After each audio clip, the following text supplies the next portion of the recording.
comment ça se fait que ces 4 hôpitaux, le premier à Sédhiou, le deuxième à Kédougou, le troisième à Touba, le quatrième à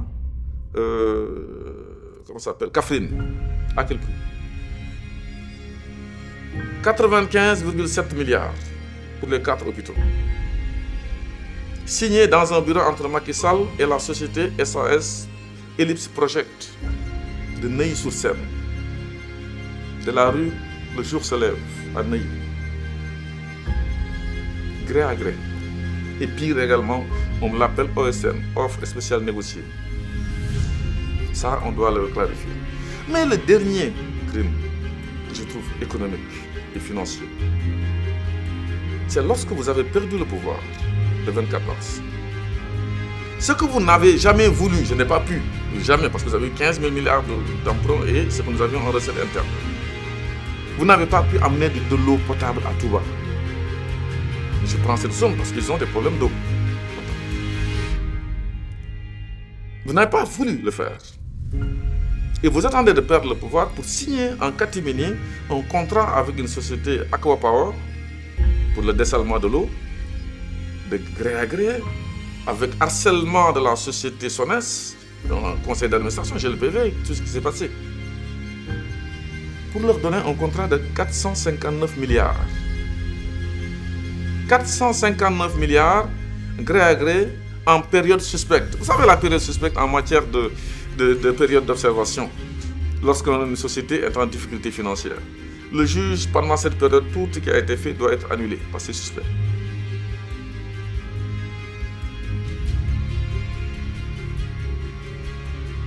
Le 24 mars dernier, 2024, une nouvelle alternance a eu lieu dans notre cher Sénégal, que nous saluons tous, alternance à laquelle nous avons activement participé.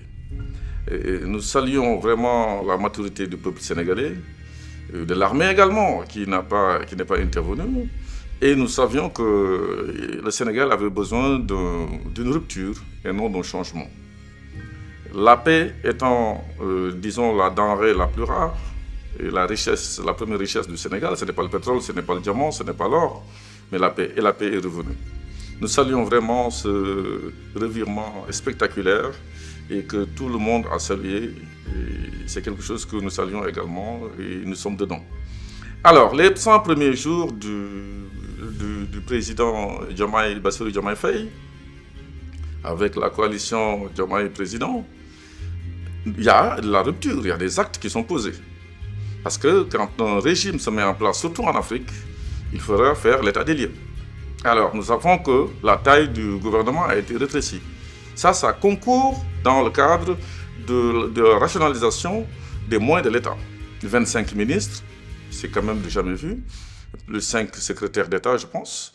Nous avons également la qualité des hommes et des femmes. Parce que le mérite, c'est ça que nous souhaitions. Les hommes qu'il faut, les femmes qu'il faut, à la place qu'il faut. Nous avons des gens qui, par leur profil, correspondent à ce que nous attendions. Maintenant, nous attendrons les actes, ça c'est une chose. Vous savez ici que le Sénégal avait complètement périclité, les rapports des Nations Unies sont là, sur les droits de l'homme, sur la justice. Quand vous êtes du côté du pouvoir, c'est ce que j'appelais moi la justice à 3 vitesses. C'est que vous êtes du côté du pouvoir, vous ne risquez rien. Il y a des gens qui ont été pris le doigt dans le pot de confiture en train de trafiquer des billets de banque et qui étaient des députés. Et du côté du pouvoir, non, rien. Ils sont chez eux. Quand vous êtes face au pouvoir, vous risquez tout. Moi, j'en ai pâti parce que j'ai fait la prison pour avoir appelé à la bonne gestion et à la bonne gouvernance concernant nos ressources minières. Ousmane Sonko en a parti pour faire la prison rendue inéligible. Nous avons également l'actuel président de la République, Diomaye Faye, qui a fait la prison pour avoir juste fait un tweet, liberté d'expression. Quand vous prenez quelqu'un en flagrant délit, vous le jugez en comparution immédiate. Il n'y a pas besoin d'ouvrir une instruction. C'est pourquoi le rapport du 4 juillet dernier, qui a été remis au président de la République sur la justice, les réformes attendues, a été salué, y compris dans l'exercice de la profession d'avocat, parce que nous, Sénégalais, qui exercions en France, en tant qu'avocats, ne pouvions plus nous établir ici. Ce qui est désormais le cas, parce que tous les acteurs de la justice l'ont préconisé. Vous avez également la baisse des denrées. Parce que quand même, ça va être très difficile. Ça a été très difficile pour le gourgourlou, comme on le dit au Sénégal, le panier de la ménagère. un effort titanesque a été fait. 53 milliards et quelques dans un pays qui nous a été laissé endetté. Vous savez, lorsque le président Abdoulaye Wade partait en 2012, Lioma avait demandé à ce que le plafond de 70% d'endettement par rapport au PIB ne soit pas dépassé. Il se trouve que nous l'avions, le président Macky Sall, lorsqu'il est arrivé, a trouvé quand même 2700 milliards de francs CFA disons, de dette, 41% environ d'endettement par rapport au PIB, soit en 2012. Il l'a amené aujourd'hui à 80 et quelques pourcents, alors que le plafond était à 70.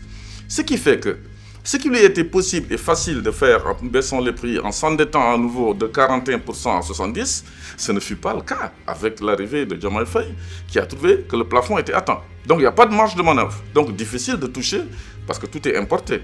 N'oubliez pas, M. Diko, que le Sénégal, au niveau sur le plan alimentaire, importe environ 1100 milliards par année de denrées. Donc on n'a pas de marge de manœuvre. Quelqu'un qui vend, le vend au pied ne revient pas au prix d'achat. Ce qui fait que nous avions appelé à la souveraineté alimentaire. Vous avez des actes titanesques qui quand même sont posés avec un ministre de l'Agriculture qui est omniprésent sur le terrain. Mabouba Diagne, que je ne connais pas, mais que je suis de près. Donc, nous sommes en train de voir que des actes sont posés, aussi bien dans le domaine de la justice, je dis bien aussi au niveau de l'agriculture, mais également, je l'ai dit tout à l'heure, sur la taille du gouvernement, la rationalisation. Rationalisation, certains pensent que c'est lent, parce que nous avions aussi appelé à ce que certaines structures budgétivores disparaissent de la circulation. Il est difficile de passer lorsque nous avons besoin d'une majorité à l'Assemblée nationale. Donc il faut dissoudre l'Assemblée nationale. Or, le régime actuel, avec la nouvelle donne depuis le 24 mars, avec 54-28% au niveau de l'exécutif, ne peut pas dissoudre certaines structures parce qu'il faut une majorité de 3/5 à l'Assemblée nationale. Donc la dissolution de l'Assemblée nationale, nous, du parti alternatif générationnel qui était avant, aujourd'hui Andegori, en Poulard, Yadoudé, Ndimagou, nous appelons à ce que la loi certes soit respectée, mais que cette Assemblée nationale, qui n'est plus une assemblée des députés du peuple, mais des députés de l'ancien président Macky Sall, voilà. Je rappelle que, M. Digo, que nous avons trouvé un pays, comme je l'ai dit tout à l'heure, très endetté. Plus de 15 000 milliards. Nous devons quitter 2700 milliards, soit. Nous sommes à 15 000 milliards. Nous ne dirons jamais, moi particulièrement, que rien n'a été fait. Il y a des routes, il y a des écoles, il y a des hôpitaux. À quel prix, je pense que les audits vont le dire. Les surfacturations, on les verra.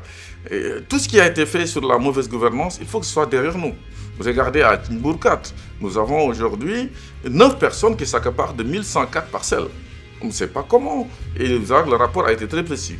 Vous allez à Thiès-Villeneuve, vous avez 34 personnes qui s'accaparent de 16 134 parcelles. Tout ceci, pour vous dire, dans le fossé, du grand n'importe quoi a été fait ici dans ce pays. J'ai été directeur généralement.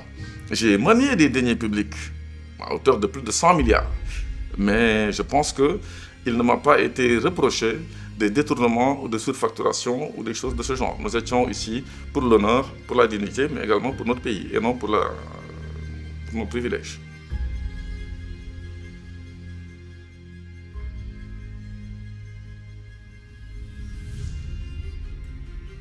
Alors, à cette question, je répondrai modestement à cette nouvelle opposition qui a été balayée du premier coup le 24 mars dernier. C'est la première fois en Afrique qu'un régime qui est sur place depuis une douzaine d'années se voit abattre au premier tour. Et ça, c'est un signal très fort. Je pense que l'élégance républicaine, la période de grâce, parce que le président Abdoulaye Wade en avait bénéficié pendant 3 années, aurait conduit quand même certains opposants, j'appelle opposants, je mets les guillemets, à plus de retenue et de hauteur. En moins de 3 mois, on ne peut pas faire grand-chose sinon à faire l'état des lieux et de savoir où est-ce qu'on va. Si c'était dans un pays autre, développé, où la transparence était de rigueur, on aurait su ce qui était là. Mais il faut en Afrique que vous preniez les rênes pour savoir ce que l'ancien régime avait mis en place. Je trouve que ceux qui parlent de népotisme, c'est-à-dire cette nouvelle opposition, doivent quand même raison garder. Pourquoi? J'aime bien qu'on fasse de la politique. J'aime bien qu'on décrit, c'est ça la démocratie qui fait nourrir la démocratie. La liberté d'expression, même qui a quand même des limites. Mais dire des contre-vérités pour pouvoir s'asseoir, ça, je ne suis pas d'accord. Et d'ailleurs, même quand nous étions du côté de l'opposition, j'ai toujours décrié le fait de dire des choses uniquement pour faire mal ou même raconter des contre-vérités. Ceux qui l'ont fait, ils assument. Mais moi, en tant que maître Moussa Diop, homme politique, pas politicien, tout ce que je dis, je dois en avoir la preuve. Vous savez, au niveau du ministère, par exemple, du transport, des infrastructures, il a été dit que tout le cabinet venait de la famille du ministre. Avant-hier, je l'ai suivi dans une émission. Aucun des membres de son cabinet n'est de sa famille. Alors, tout cet échafaudage de contre-vérité, uniquement pour faire de l'opposition, moi, je ne suis pas comme ça la politique. Ensuite, vous avez le ministre je pense, du développement industriel, du commerce, M. Serigne Diop, je pense Serigne Diop. Il avait été également dit que tout son cabinet venait de sa famille, de sa belle famille. Or, aucun de son cabinet, parce qu'il n'a même pas encore de directeur de cabinet, aucun membre de sa famille ne fait partie de son cabinet. Tout ceci, ce sont des contre-vérités qui sont échafaudées uniquement pour faire face. Vous savez, quand on a peur, quand on est sous le coup d'audit, parce qu'ils ont géré pendant un nombre d'années, c'est vrai que ça pagaille un peu, ça panique, et ils n'ont qu'à attendre uniquement.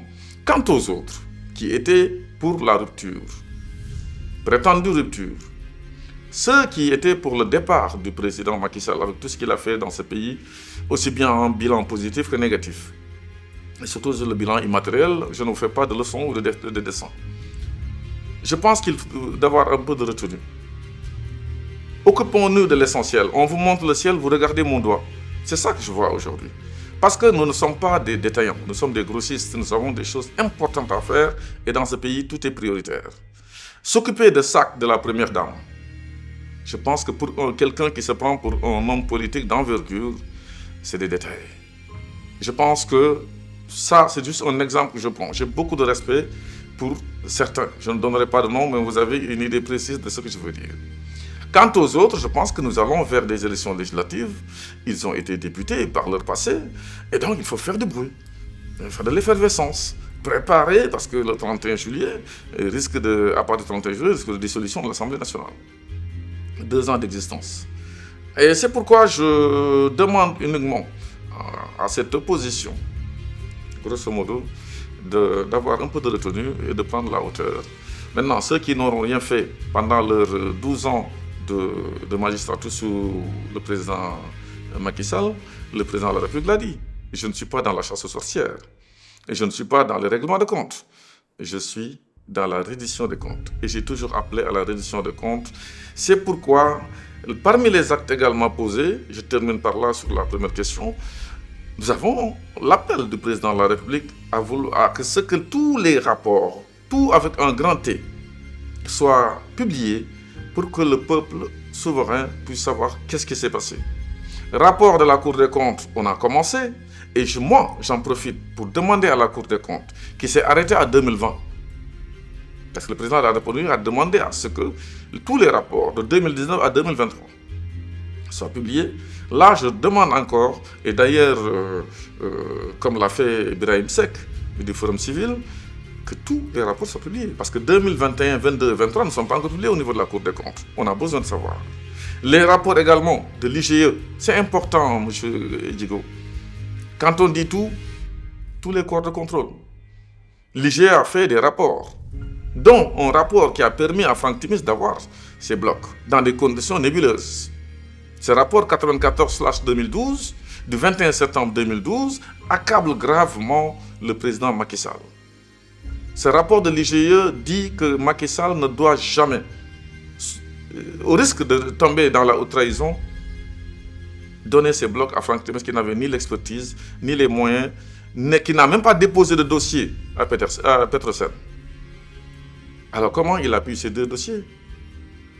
C'est parce que tout simplement ça a été fait dans un bureau entre le président de la République et qui dit que personne n'ouvre ce dossier. Qui détient ce rapport tombe sous le coup de ce qu'on appelle l'atteinte à la sûreté de l'État. De quoi a-t-il peur? Donc quand on te parle de tous les rapports, je rejoins Birahim Seck, je demande à ce que tous les rapports soient sur la table. Moi, le mien, il est sur la table et sur la place publique.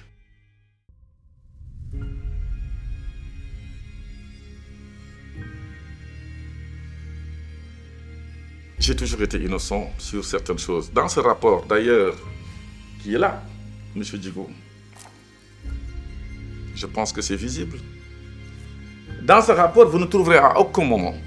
J'ai fait quand même 6 bonnes années, 6 ans et demi à la société Dakar Dem Dik, que j'ai trouvé dans une certaine situation, et à ma sortie en 2020, suite à mon limogeage, suite au fait que je n'étais pas d'accord avec un 3e mandat, et c'est la seule raison. S'il y avait des choses dangereuses, des malversations, des détournements, des surfacturations, des fraudes, le président Macky Sall ne m'aurait pas loupé, parce que ce rapport a été fait sous son magistère. J'ai demandé le 9 décembre 2023 à ce que tous les rapports soient publiés. Et le rapport qui a été publié et qui me concerne, par exemple, vous ne verrez aucun fonds de détourné. Il n'y a pas. Vous ne verrez à aucun moment il est mentionné saisir le procureur de la République ou ouvrir une information judiciaire devant un juge d'instruction. Or, la plupart des rapports qui sont là, vous les voyez. Je ne parle même pas de rapport Covid, sur les ministres, les pontes du régime. C'est abracadabrantesque, M. Djigo, que des voleurs crient aux voleurs.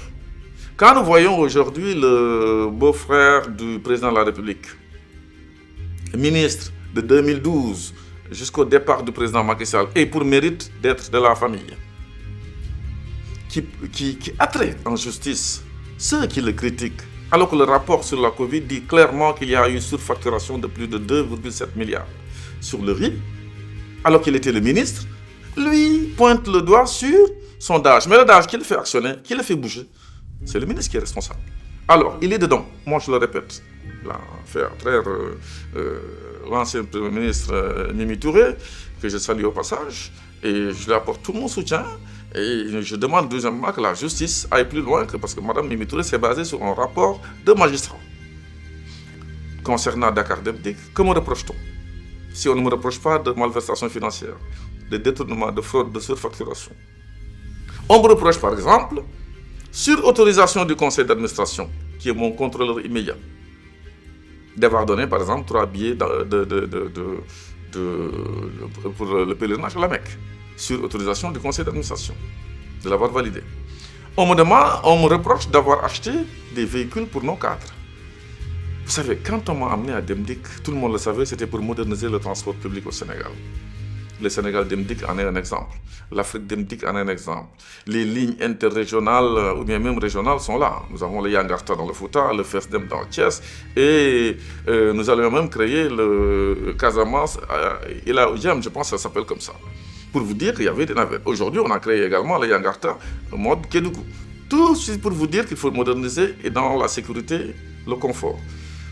Vous voyez que moi, qui ne suis pas seulement resté au Sénégal, comme disait Youssou Ndour, pour connaître le monde, il faut voyager. J'ai vu du bien, je l'ai amené dans mon pays. Y compris, c'est une navette interrégionale qui n'existait pas depuis l'indépendance du Sénégal. On m'a dit, écoutez, vous transportez tous les Sénégalais qui ne marchent plus à pied, mais vos cadres, vous aurez dû les laisser marcher à pied, les directeurs. Je dis non. Et qu'est-ce qui m'a permis de le faire? C'est parce que, à travers une opération que ni un DG sénégalais, un ministre sénégalais ne peut pas apporter, 24 milliards, qui est le ministre qui peut le faire ici, sans passer par le FMI ou des choses comme ça. Je l'ai fait à Dem Dik. Quand j'ai obtenu ces 25 milliards, à la suite d'un grand combat, j'ai dit, je prends 1 milliard, j'achète 52 véhicules pour tous les cadres. Quand ils auront une mission à Kédougou, au Fouta, en Casamance, qu'ils puissent partir et non prendre le transport en commun. Ce qui est normal. Donc là, la modernisation du transport commun, j'ai modernisé également le transport et le déplacement de mes cadres. Mais aucun sous-volet. Donc ils disent que bon, on vous recommande la prochaine fois, quand la société a des difficultés, de ne pas faire ça. Mais ça, tout ceci sur l'autorisation du conseil d'administration. Et dernière observation de la Cour, ou l'avant-dernière, on me reproche d'avoir dépassé par jour sur mes indemnités de carburant. Parce que j'ai été directeur général du transport public, donc je voyageais beaucoup, je me déplaçais beaucoup. Moi, je suis sur le terrain. 6 000 francs par jour, sur 2 ans, 2018 à 2020. 6 000 francs que j'ai dépassé. Et tout, ils disent que ça fait 5 millions que je dois rembourser. Pendant ce temps-là, ils ont oublié les 2,7 milliards facturés, par exemple, au ministère du Développement communautaire dont je parlais à l'instant. Pendant ce temps, on ne s'occupe pas de l'essentiel. 2,4 milliards au ministère du Développement industriel concernant, je dis bien, Moustapha Diop, je le nomme, ancien ministre également de Promaki et de Louga. Pendant ce temps, on donne 15 milliards à une seule dame qui prend le marché au niveau du ministère de la Santé. Une seule dame, gré à gré. 15 milliards, propriétaire de 3 agences de voyage. Qu'est-ce qui s'est passé derrière? Le rapport de la Cour des comptes sur la Covid est là. Mais je termine uniquement sur ce rapport me concernant, comme vous l'avez dit. Vous savez, quand j'ai été limogé uniquement pour crime de lèse-majesté concernant le 3e mandat, et j'ai fini par avoir raison, pas 3e mandat au Sénégal, nous l'avons décrit sous hâte. Mes indemnités de départ, le président Macky Sall, très remonté contre moi, s'est opposé à ce qu'on me les paye. Il y a eu un grand bruit au Sénégal sur ça. Je suis juriste, je suis un homme de droit. Et je suis parti saisir la justice, qui a rendu des décisions qui m'ont donné raison. Ils ont fait appel, ils ont reculé. Ils m'ont payé. Macky Sall, qui refusait à ce qu'on me paye, a donné des directives à Dakar pour qu'on me paye. J'ai été entièrement payé, sur décision de justice. Sur ses propres indemnités, sur ces mêmes indemnités. La Cour des comptes passe pour faire un contrôle, dit qu'il y avait une virgule oubliée par le Conseil d'État et qu'on ne devait pas me payer parce qu'ils n'ont pas fait un PV de réunion et qu'il fallait 3 magistrats qui signent, 3 administrateurs qui signent et il y a eu 2 par exemple. Et pour cette raison, faute de conseil d'administration, entre guillemets, faute ou erreur, je n'aurais pas dû être payé. Est-ce que vous voyez que ces magistrats de la Cour des comptes qui disent non, il ne faut pas payer Moussa Diop sur faute d'un tiers, et les magistrats où les dossiers vont finir, judiciaires et pénaux, disent il faut le payer, c'est 2 magistrats qui parlent, Djigo. Qui a raison? De toute façon, en dernier ressort, les juges, là où nous irons, si besoin en est, ont dit que Moussa Diop a droit à ses indemnités. Pour qu'il y ait eu jugement, il y a eu cour d'appel. C'est pour vous dire que moi, j'ai l'habitude de dire que ce que dit la Cour aussi des comptes ne peut pas être parole d'évangile. Ils ont été contredits par leurs collègues, leurs pairs, qui sont des magistrats judiciaires. Et je suis très serein, M. Djigo, de ce que j'ai fait à Dakar Demdik. Si j'étais venu pour l'argent, je pense que ça ne se serait pas comme ça. Depuis que j'ai quitté Demdik, cette société, dont la première charge, ce sont les salaires. La première charge est supportée par l'État depuis que j'ai quitté en 2020. Donc les suivants auraient dû faire des bénéfices ou bien faire des résultats extraordinaires. Ensuite, depuis que j'ai quitté, vous voyez qu'il a été dit et établi. La direction générale ne paye plus son électricité parce qu'il y avait un blanchiment clandestin. Vous avez entendu ça aussi. Qui ne paye pas donc ses salaires, ses porte-parole, qui ne paye plus d'électricité, ne peut plus faire de résultats. Je pense que j'ai fait quand même de mon mieux. Je ne dis pas que tout est parfait. Mais alhamdoulilah, je n'ai pas volé, je n'ai pas surfacturé. On me fait des recommandations, il n'y a pas à dire saisir un parquet, saisir un juge d'instruction. Maintenant, c'est l'œuvre humaine. Voilà. Parce que quelquefois, comme nous l'avons l'habitude de le dire, entre celui qui a fabriqué le véhicule et celui qui est au volant, lorsqu'il y a vraiment perte de contrôle et dérapage, qui arrête le véhicule? Ce n'est pas celui qui l'a fabriqué, c'est celui qui est au volant. Donc c'est celui qui est au volant qui sait comment, devant des difficultés, gérer, et j'ai fait de mon mieux pour Dakar Demdik. Et alhamdoulilah.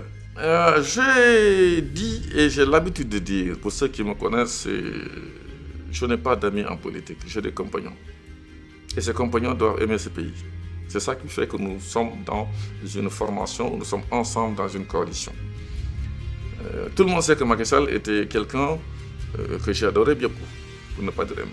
C'est pour la raison pour laquelle en 2012, nous avons été ensemble dans le Macky 2012. Depuis 2019, il est devenu quelqu'un d'autre. On le sait, on l'a vu. On l'a réélu pour un 2e et dernier mandat, il a voulu en faire un 3e. Tous ces morts que vous avez vus en 2021, tentative de museler un opposant, tentative de le rendre inéligible, je nomme Ousmane Sonko, d'autres. Moi, j'ai payé le plus fort également en décembre 2023 où j'ai fait 3 mois de prison à Rebus pour avoir dénoncé des choses. Aujourd'hui, la vérité est là de mon côté. Et les preuves sont là. Si vous revenez dessus, je vous sors la preuve tout de suite. Je trouve que des jeunes également ont été tués dans les manifestations de 2023, juin 2023. Ces armes-là qui ont tué ces jeunes, dans un pays de droit, ces enfants n'étaient pas armés de couteaux ni d'armes à feu. On n'a pas vu. On a vu des gosses avec des pierres au pire des cas en train de manifester leur colère dans la rue. La réponse d'un pouvoir qui devait être proportionné a été de leur tirer à balles réelles. Nous avons une soixantaine, d'aucuns disent 80 jeunes, qui ont été tués dans des conditions nébuleuses. Au lieu d'établir la vérité, le président Macky Sall, qui a perdu le pouvoir, a préféré nettoyer le tableau par une loi d'amnistie. De quoi avait-il peur? On ne lui a pas demandé pardon. Avant de même pardonner, il faut établir la vérité. Or, on ne sait pas qui a fait quoi. Or, ces armes-là venaient d'où? C'est ça la question. Et ceux qui faisaient ça dans la rue, vous les avez vus. C'est des pick-up banalisés et des armes à feu. En collision avec une certaine police, des forces de défense et de sécurité. Ne serait-ce que pour ça, Monsieur le Président Macky Sall doit répondre. Et quand on dit état de droit, nul n'est au-dessus de la loi. Il doit répondre. Ensuite, vous avez des scandales à foison, M. Djigo, ici, sur le plan financier, corruption et tout cela. Je vous donne 1 ou 2 exemples. J'ai appelé à ce que le rapport 94-2012 soit publié. Et ça, je demande au président de la République directement, mon président de la République, M. Diomaye Bassirou Diakhar Faye, de déclassifier ce rapport et de rendre ce rapport accessible à tous, parce que c'est lui qui a demandé à ce que tout, avec un grand T, tous les rapports soient publiés. Nous l'attendons, y compris ce rapport. Ensuite, c'est bien de faire des hôpitaux. L'actualité est occupée par exemple ces accidents, comme hier sur la route de Louga. La route de Louga, c'est une route vraiment... Nous avons trop de morts. L'accident de Sakal n'est pas encore loin derrière nous. Nous avons hier également un accident où tous les occupants du véhicule sont malheureusement décédés et vraiment nous présentons nos condoléances aux familles éplorées. Je dis bien, cet exemple que je vais donner, faire des hôpitaux c'est bien. L'accident de Sekilo, ça vous laisse quelque chose, un bus avec presque 45 morts. On dit oui, il y a un hôpital à côté, c'est bien. C'est pourquoi je dis, le président Macky Sall a, dans son régime, fait certaines choses, des routes, des hôpitaux, des machins. À quel prix, on ne sait pas. Alors, comment ça se fait que ces 4 hôpitaux, le premier à Sédhiou, le deuxième à Kédougou, le troisième à Touba, le quatrième à Kaffrine, non loin des lieux de l'accident. Les gens ont salué, oui, il y a du bien qui a été fait. À quel prix? 95,7 milliards pour les 4 hôpitaux. Signé dans un bureau entre Macky Sall et la société SAS Ellipse Project de Neuilly-sur-Seine, de la rue Le Jour se lève à Neuilly. Gré à gré. Et pire également, on l'appelle OSN, offre spéciale négociée. Ça, on doit le clarifier.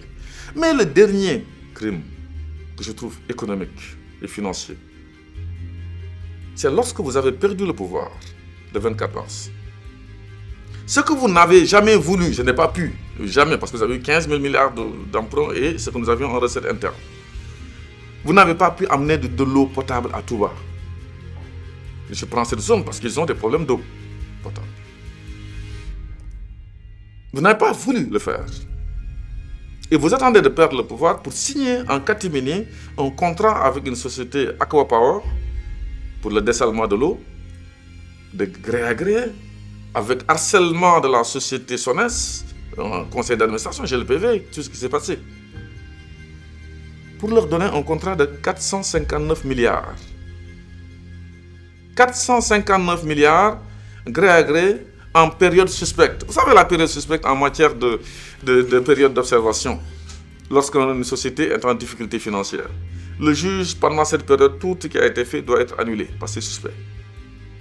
Là également, je salue la réaction du nouveau gouvernement qui a, disons, annulé ce contrat. D'autres actes ont été posés par le président Macky Sall. Donner du salaire à d'anciens ministres. Pourquoi? No trabajo, no dinero. Vous avez également la fabrication à dimension industrielle de passeports au premier trimestre. Premier trimestre, c'est-à-dire de janvier 2024 à son départ. Plus de 150 passeports diplomatiques. Ça, je pense qu'il faisait de n'importe quoi en ce moment-là. C'est la raison pour laquelle, ne serait-ce que pour ça, il y en a d'autres, hein. Je ne parle pas de Mbour 4 et tout ce qui s'est passé. Il devra répondre. Nous sommes aujourd'hui, c'est d'actualité, la déclaration de patrimoine. Acte de bonne gouvernance du président de la République qui gagne aujourd'hui moins de 5 millions par mois. Pourquoi le président de la République, Macky Sall, qui nous a fait l'OFNAC, avec des déclarations de patrimoine, moi en entrée je l'ai fait, en sortie 2020 j'ai fait ma déclaration de sortie. Pourquoi lui en partant il n'a pas fait sa déclaration de sortie? On ne sait pas. C'est ça, les actes qui sont là, on ne sait pas comment, et vous quittez le pays, vous n'avez même pas osé passer la nuit dans le pays qui vous a tout donné. Des DG de Petrosen, de ministres des infrastructures et machin, de ministres des mines, de ministres de l'Intérieur, Premier ministre, président de l'Assemblée nationale, président de la République du Sénégal, président CEDEAO, président de l'Union africaine. Le Sénégal vous a tout donné. Même passer la nuit dans votre pays, vous avez considéré que ce pays-là, ça ne vaut pas la peine, vous avez pris un avion, vous êtes parti. Il devra répondre. Et j'appelle vraiment le président Diomaye, qui est aujourd'hui la première institution du pays, à ce que cette reddition de compte-là ne laisse personne sur la route. C'est ça, un état de droit, si nous voulons faire la rupture. Mon dernier mot, c'est que je suis fier de mon pays. Je vis un exil professionnel forcé depuis 2000, où j'exerce en Europe sans pouvoir exercer chez moi, au Sénégal. Je salue la position des hommes et des acteurs du droit sénégalais, magistrats, huissiers, greffiers, tout le monde s'est réuni la dernière fois pour dire désormais c'est vraiment ce qu'on appelle une corporation d'exclusion, c'est ce qu'il y a dans le rapport Le Mot, et la recommandation 17, désormais tous les fils du Sénégal qui exercent en tant qu'avocats dans la diaspora peuvent maintenant ouvrir leur cabinet et non venir faire de la prestation, plaider et partir. Ça, nous saluons cela. Je salue également la position du gouvernement sur les rapports sur le foncier et tout ce qui est en train de se faire. Mais il faut accélérer. C'est un peu lent et la population a besoin que les choses soient clarifiées, sans confondre vitesse et précipitation. Je voudrais également appeler le chef de l'État, Bassirou Diomaye Faye, à dissoudre cette Assemblée nationale qui nous empêche d'avancer. Nous avons repoussé également l'acquisition de plus de 230 milliards aujourd'hui par le Sénégal venant du FMI, parce que le dossier n'est pas prêt. Et pour que le dossier soit prêt, il fallait non seulement le débat sur l'orientation budgétaire, vous voyez que cette majorité mécanique de Macky Sall a chassé quasiment le ministre de l'Assemblée nationale, retardant donc ce rapport FMI. Je demande également à ce que le président Bassirou Faye dissolve cette Assemblée nationale qui, malgré le fait qu'ils savent que le règlement intérieur de l'Assemblée nationale a été falsifié, sont revenus à un bon sentiment parce qu'ils savent maintenant qu'ils avaient tort. Alors, ils nous ont retardés. Je parle de la majorité de Benno Bokk Yakaar, ils nous ont retardés, aussi bien sur le débat d'orientation budgétaire en renvoyant les ministres, ils ont retardé à modifier le règlement intérieur de l'Assemblée nationale alors qu'ils sont fautifs, retardant la déclaration de politique générale du Premier ministre Ousmane Sonko, et privant également le Sénégal, aujourd'hui là où nous en sommes, 230 milliards que le FMI allait débloquer avant-hier. C'est la raison pour laquelle j'appelle à de nouvelles élections, à une majorité de rupture qui correspondent à ce qui se fait aujourd'hui. Et nous sommes déterminés, après la dissolution de l'Assemblée nationale, à faire de sorte que les choses aillent vite et que, par exemple, certaines structures budgétaires soient tout simplement rayées de la carte pour que ces ressources-là puissent aller ailleurs.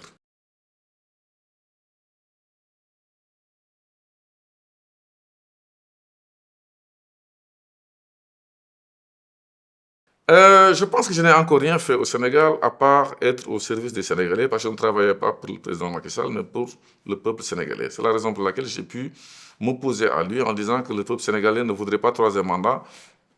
Vous m'avez prêté les yeux, mais je regarderai là où je veux regarder. Et là où je veux regarder, c'était le peuple sénégalais, et je suis très fier de la position que j'avais adoptée. Pour l'avenir, hein, vous savez, récemment, j'étais candidat à la présidentielle, et ce qui m'a privé d'être dans le combat, c'est tout simplement que j'ai été mis en prison suite à ma déclaration sur l'existence de ressources comme le diamant au Sénégal. Et vous voyez que le rapport, comment dirais-je, le communiqué du ministère des Mines de l'époque, du 11 décembre 2023, c'est le jour où j'ai été arrêté, dit très clairement au point 2 qu'il existe 2 permis de recherche de diamants au Sénégal, ce que personne ne savait, mais il existe également un permis d'exploitation. Quand on donne à quelqu'un un permis d'exploitation, c'est parce qu'on a fait une recherche, on l'a trouvé. On vous autorise à l'exploiter. Et ça, je vous laisse une copie pour vous. Et vous verrez que ce que j'avais dit, j'avais raison. Mais c'était juste pour me museler. Voilà, il faut qu'il se taise. On m'a fait taire, on m'a ressorti. Avant l'amnistie, sans charge. Rentrez chez vous, on nettoie tout, on vous laisse tranquille. Mais ça ne me poussera pas à me taire. Parce que moi, c'est le Sénégal que j'ai au cœur. Et je le montre. Ce n'est pas un slogan. Je demande vraiment au peuple sénégalais de tenir le coup et que tout le monde se mette dans la bonne direction. J'appelle les jeunes de ce pays, la solution, ce n'est pas l'immigration. Tous les immigrés du Sénégal savent que je suis un spécialiste en matière d'immigration. Nous étions 2 en France, les 2 avocats qui s'occupaient de quasiment 90% du droit de l'immigration. Nous avons les Camerounais, André Mikano, nous avions Maître Moussa Diop. Donc je connais très bien ce qui se passe. Et ceux que j'ai fait passer et même fait libérer le savent très bien, à la ZAPI des zones d'attente, on l'appelle la ZAPI, mais également aux aéroports de Saint-Exupéry, à Lyon, ou ailleurs et ailleurs. Le pays part sur de nouvelles bases. Ce n'est pas se jeter dans la mer de façon suicidaire qui est la solution. Qui a commencé d'ailleurs avec l'ancien régime qui n'a même pas passé une journée pour faire une journée de deuil pour cette jeunesse. Je demande vraiment à ce que non seulement ceux qui viennent d'arriver, dont je fais partie, accélèrent les réformes, mais également que la jeunesse ait un peu de patience pour qu'on aille vers une souveraineté alimentaire et que chacun y trouve vraiment. Nous avons de l'or, nous avons du diamant, nous avons tout. Voilà, voilà ce que je vais dire en appel à la jeunesse sénégalaise.